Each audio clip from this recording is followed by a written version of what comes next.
Okay, I'll start. Just talking about Chicago. They're kind of out of it in terms of their season, what they hope to accomplish. We talked to Jeff last week, and he said that can kind of cause a problem sometimes. It can cause a surprise because you don't know kind of what they're going to do tactically, maybe. Yeah. Is that something that you guys are, again, just kind of a similar focus this week in training, preparing for that kind of a team? Yeah, I mean, it's a tough situation, because they might play some guys, that maybe play for a contract for next year to pick up the option or get a new contract or whatever. So those guys will still want to show what they got, and they're not just going to give up, I think, So it's a bit of a different challenge, I think. But I still think we'll see the best Chicago Fire that they got, and they're not just going to lay down for us and then give up, so we'll have to be ready to play. One of the things we were talking about with Brad is just how the team and individuals can focus with all the rumors swirling around about various people. Is there anything you do in particular, or is there any best practices for this kind of thing, and how you stay focused, how you maintain that? Not really. I mean, we read it and we see it, but we recognize it, but it's nothing. We'll kind of know when people tell us, for sure, when the right people tell us, and that's I mean, right now we're all focused on one goal, and that's to win the next 2 games, get our first trophy, and then focus on the playoffs, and I think it'd be a waste if we didn't focus on that right now and focus on all these rumors and other things. I think the whole season we've done a good job to put us in this position, and now we're there, and now it'd be just a waste to kind of throw it all away.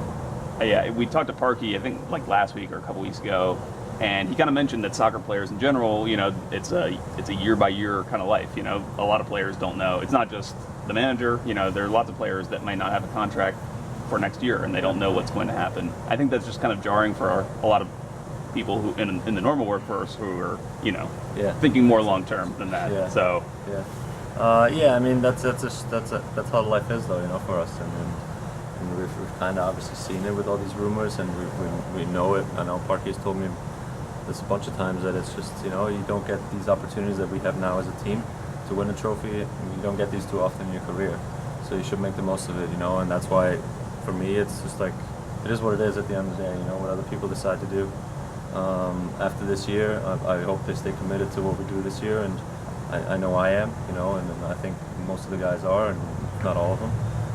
So we're just trying to focus on this year to win trophies and have a good time here. Given even the specter of change here, I don't know, does that even put more emphasis on you guys doing something now this year? I mean, we've had it all year, where we had the core together, and coming back from last year, we obviously the same manager, and we knew that we were going to be better than last year.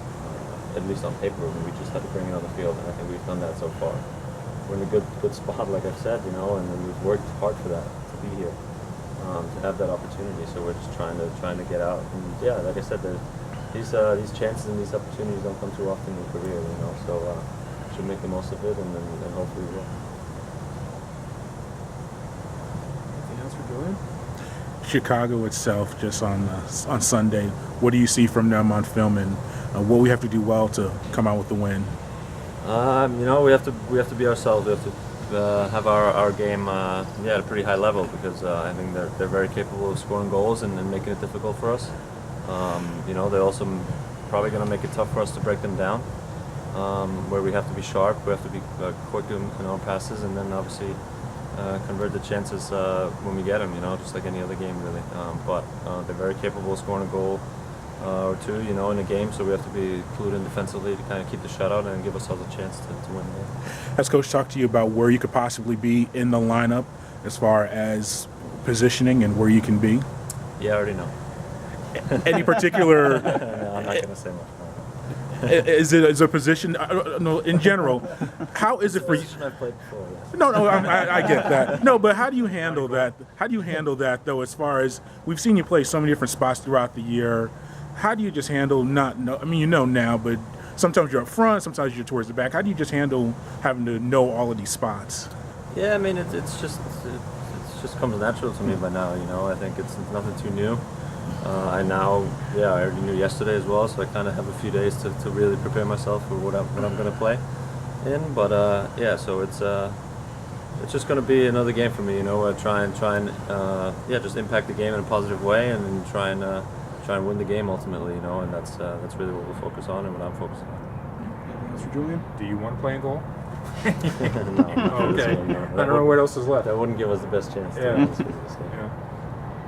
Actually, I have one more thing. The UEFA Nations League with Germany, what do you think of it? Do you like the concept? Do you, instead of just playing these just general international friendlies, you're actually in a competition, in a group, and everything like that? I like the concept because it gives good matchups. You know, it gives tougher games. You know, Germany's not playing against. Not to say any bad things about other teams, but they're not always playing against France or Netherlands. You know, in those friendlies.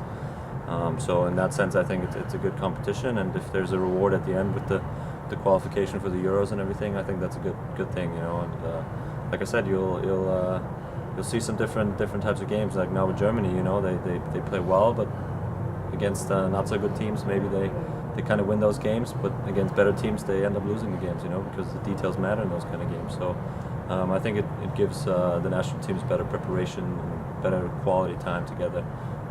To really play meaningful and good games. Thanks, Julian. Appreciate it.